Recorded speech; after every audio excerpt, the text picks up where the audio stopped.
Hey, Phantomaniacs! Welcome to the newest unboxing here on the Needless Things YouTube channel. Today we are taking a look, fresh from BigBadToyStore.com, at the newest wave of Masters of the Universe Origins figures from Mattel.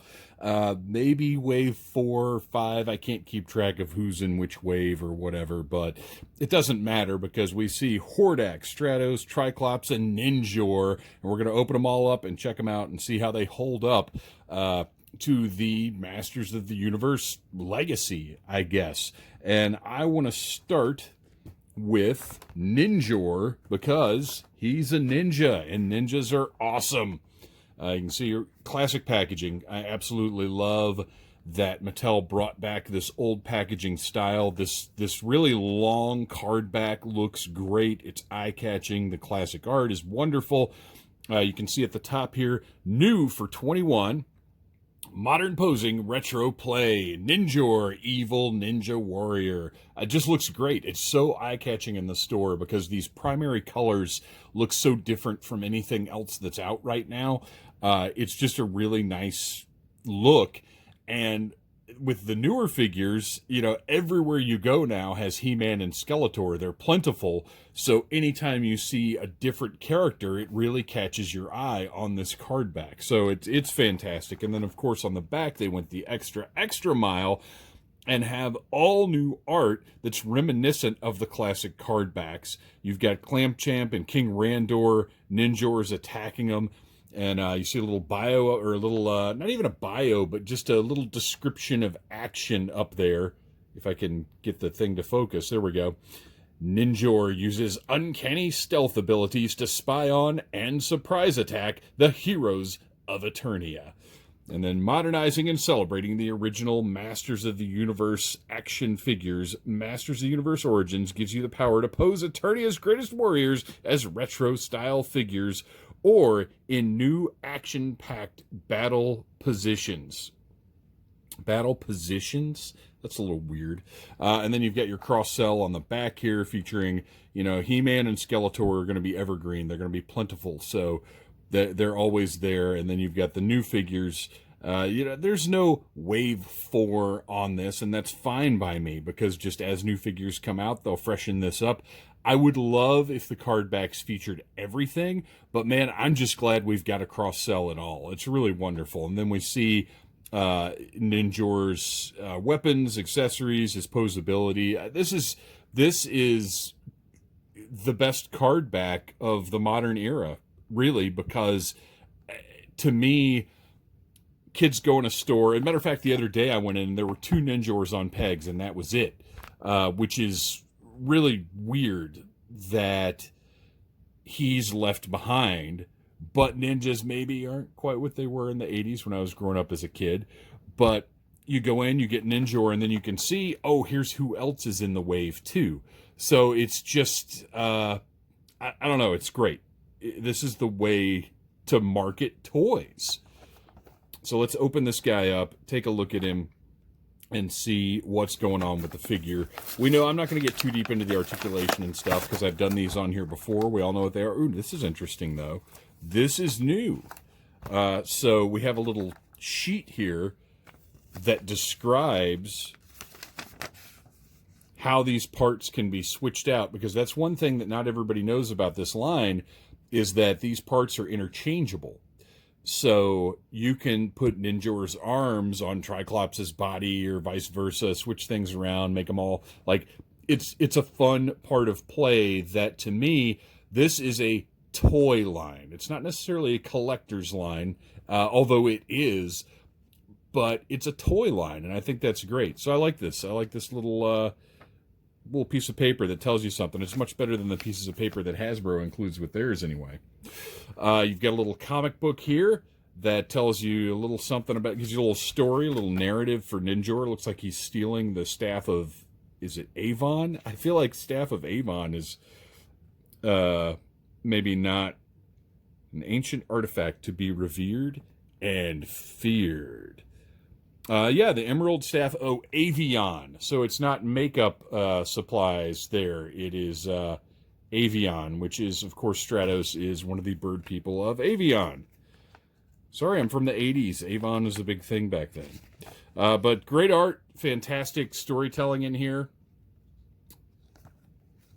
Everything looks good, and it looks like, and I apologize for this, for some reason the autofocus is turned off on my camera. I'm going to have to fix that, you guys, but for now, you're going to have to deal with a little manual focus when I move things around.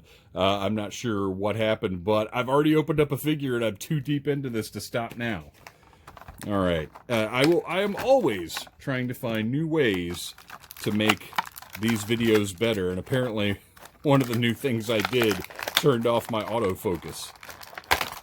Well, and look at that. Removable arm right out of the box. Just went flying across the Phantom Zone. And we've got some rubber bands in here that I didn't bring. You guys, I'm poorly prepared for this video. I'm not even going to lie to you. I don't have my trusty Dollar Tree fingernail clippers because I wasn't thinking there was anything that really needed fingernail clipper attention in the Origins line. So you're going to sit here and stare at that while I hop up and grab Ninjor's missing arm.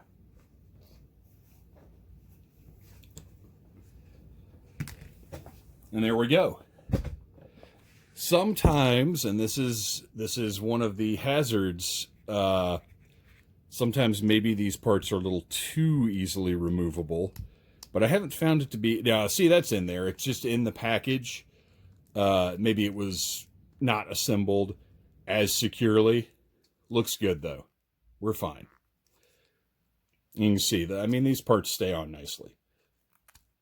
Takes a little effort to get it out of there. So it was just in the package, apparently. It wasn't plugged all the way in.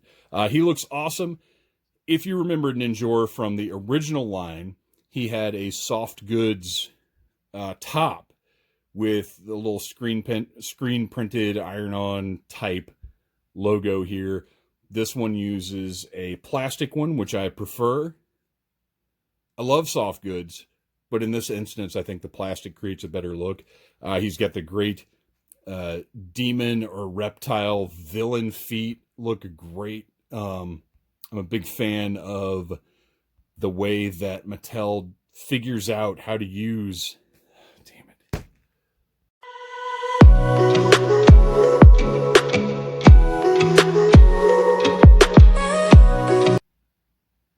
I love how Mattel figures out how to use the same parts to get very different looks. And Ninjor is awesome because he's like a demon ninja. He's got the same reptile forearms going on there. Just awesome look. I like him. He's different. He's 80s, but he works for a modern line because it's still... There's very simple code, I guess, to toys. And when you look and you see Ninja, that's immediately like badass, intimidating. So let's get the weapons open here, and I'm going to use... Why is this piece of tape necessary? And why does it have to be the strongest tape in the world? Like, don't do that. Come on, Mattel. Make these things easier to open up. They're for kids. I've got a really wild compound bow with the most brutal looking arrow I think I've ever seen. That's crazy. Look at that, man. That's going to slice somebody's head in half. That's insane. Cool sword. Looks great. And, oh my gosh, you guys... This is incredible. All right, now I know it's going to seem like I'm making a big deal over a small thing, but who else really expected that chain to be actual links and that this wasn't going to be just a solid piece of plastic like this? Mattel, you have gone the extra mile here. I cannot believe we actually have in a toy, a supposed non-collector oriented line, we have functioning nunchucks with chain links. I mean, they're plastic, but come on. This is incredible.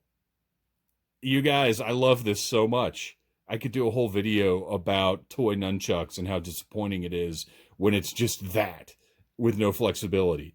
This is wonderful. I'm so happy right now, obviously. All right, so Let's see how well his sword fits into that sheath. Ooh, and the answer might be no. Oh, there we go. Okay. Takes a little effort, but it gets in there. And then he's got another. So is that for the nunchucks, I guess? I don't know that I feel like they're going to fit in there, but we're going to give it a shot. Okay. I would recommend being very, very careful when you're storing the nunchucks, because I could see these links, as much as I love them, snapping relatively easily. So we're going to hold that like that. There you go. Look at that. He's got a storage spot for the nunchucks and for the sword. And of course, we get this awesome compound bow that, remember, this is a toy bow. This does not need to function. It just needs to look cool. And my gosh, does it look cool. I love it.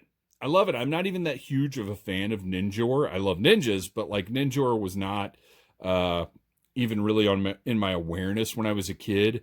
But what an awesome figure. Well done, Mattel. Really just plussing this guy up between all of the accessories, being in this really cool silver color, and those links on those nunchucks. My gosh. Awesome job on this one. Let's move on to Triclops, who has a little bit of a story to him for me. Triclops was the first Masters of the Universe figure I ever owned, and I did not remember that until this Triclops arrived. And I saw this packaging. I was like, oh my gosh, this was my guy. This was the one that I picked out when my mom, because I didn't have a huge Masters collection when I was a kid. I had a few figures.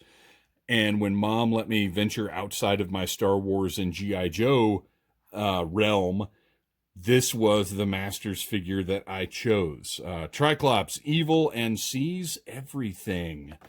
And on the back, we've got Triclops' multiple vision modes and optic attacks make him a dangerous soldier in Skeletor's army. We've got same cross-cell. Nice features. We're just going to open him up because I love Triclops because he is so... Look at this. Okay, this is wild. I didn't even really consider this. They're printing different ones for each character rather than doing sort of a template of a generic figure. They've actually printed these little instruction guides for each character. That's wild. I really like that because I like having this line art of the figures. That's pretty neat. I wish they'd done that earlier in the line.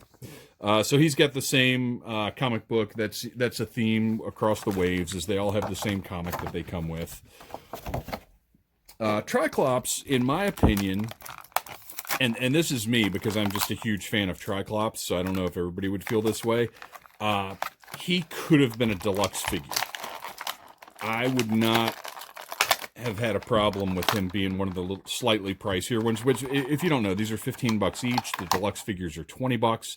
But Triclops could have easily been a deluxe figure because I would have had him come with alternate head, I guess, with power beams coming out of each of his eyes. So you would have the alternate head, and maybe this whole, see where the pupil is right there, which, by the way, this spinning works really nicely. I love it. I wonder if that comes off. Nah, not really. So maybe either this would be a hole, or the whole eye could pop out, and the beam effect would plug in. So he would have this separate head with all the interchangeable beam effects, and then it would also have his little drone that he had in 2000X and in the Classics line, that I think he would have been a fine deluxe figure, but I'm thrilled that we've got a standard Triclops, bright, beautiful colors, just like the original one. As a matter of fact, I believe these colors are even a little brighter, which I love. Obviously, these are different with the posability and everything from the originals and the being able to come apart.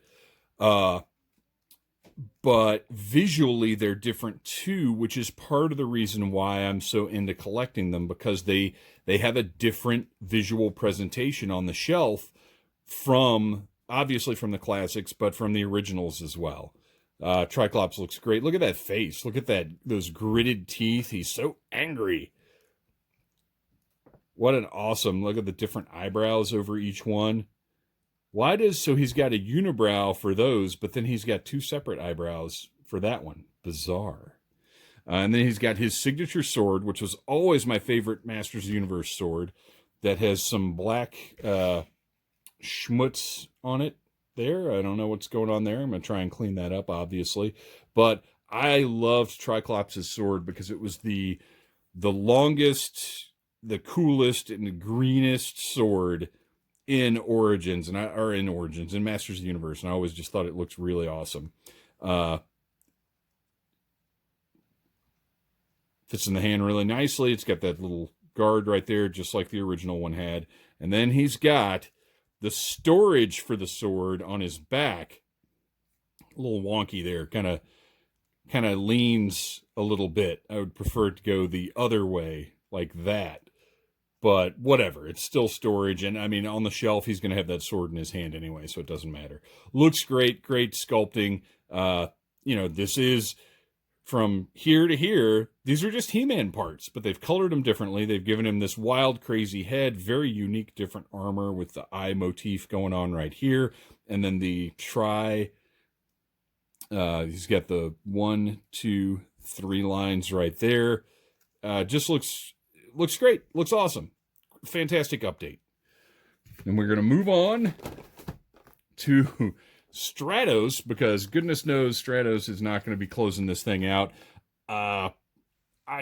Big hairy flying monkey guy. He's cool, I guess. I'm not a huge fan of Stratos. The only reason I even have a classic Stratos is because I got the one that came in the 2-pack with Hawkman when they were doing the DC Universe Classics, Masters of the Universe Classics crossovers.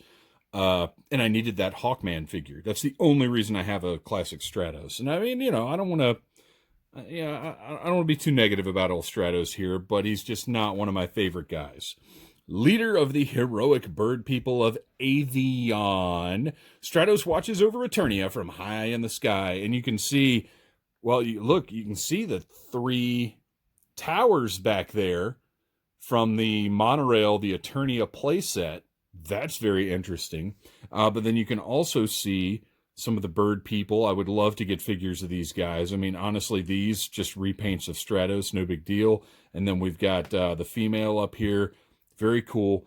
And now I'm trying to see this little tiny, tiny detail back here. Oh, it's the Staff of Avion. Just hanging out on top of a rock. And it looks like Stratos does not include that, but we're going to open him up right now and find out. But I don't believe that's in this packaging, and I'm sure they'll get to making one. And again, we've got the line art explaining how the figure comes apart. Looks great. I love it.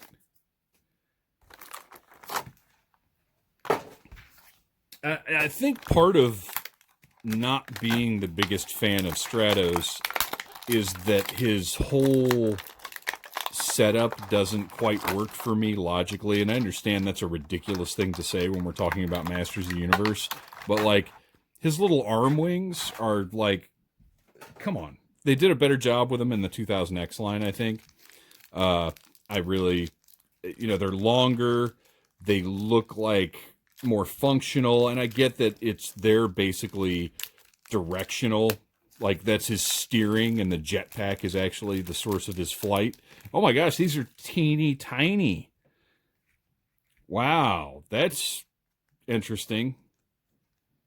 How small the wings are on Origins Stratos. I guess they go this way. That seems to make more sense, yeah. So they just clip right on there, and, I don't know.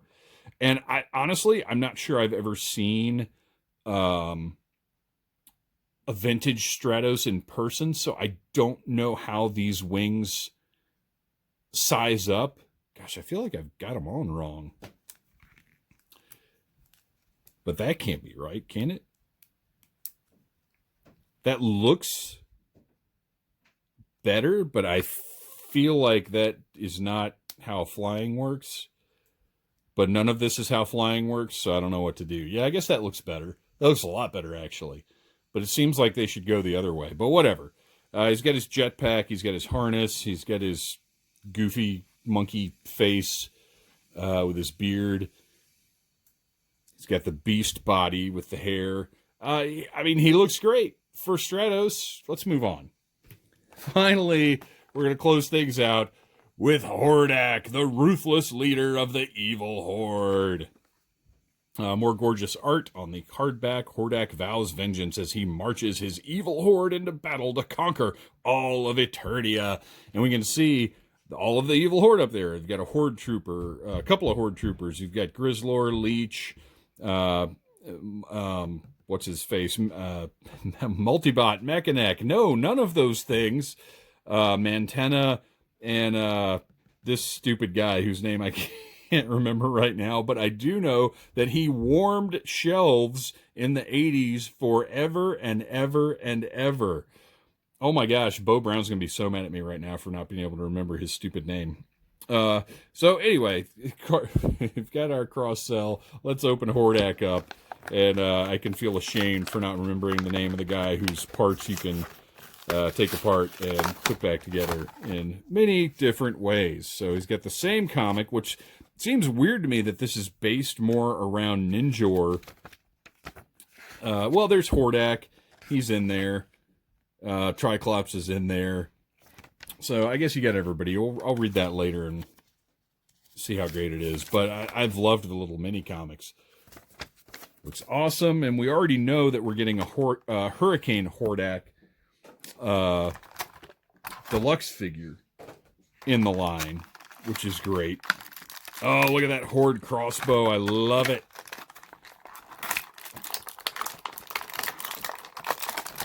These stupid rubber bands off of here. Love this cape. Hordak is another one that, vintage-wise, I don't know if I was around a whole lot. I remember wanting a Hordak figure when I was a kid, but again, Mom was pretty serious about, hey, you collect G.I. Joe and Star Wars, and that's kind of it, buddy. You're not branching out into this evil devil skull pig guy. Hordak looks fantastic. He's got a bigger presence thanks to that giant head and the cape. Just looks really, really demonic and evil. We've got the Horde armband is a removable separate piece because, of course, because you want to be able to use, you don't want a separately sculpted arm just for Hordak.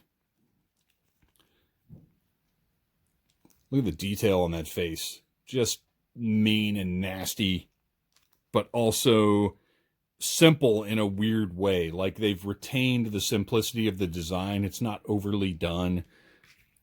Really great. Oh, and look at this. The Horde crossbow has the classic sort of, I always thought of it as like a battering ram feature because it doesn't appear to shoot anything, but it just clicks into place right there. And then you press the little button and boom. Very cool.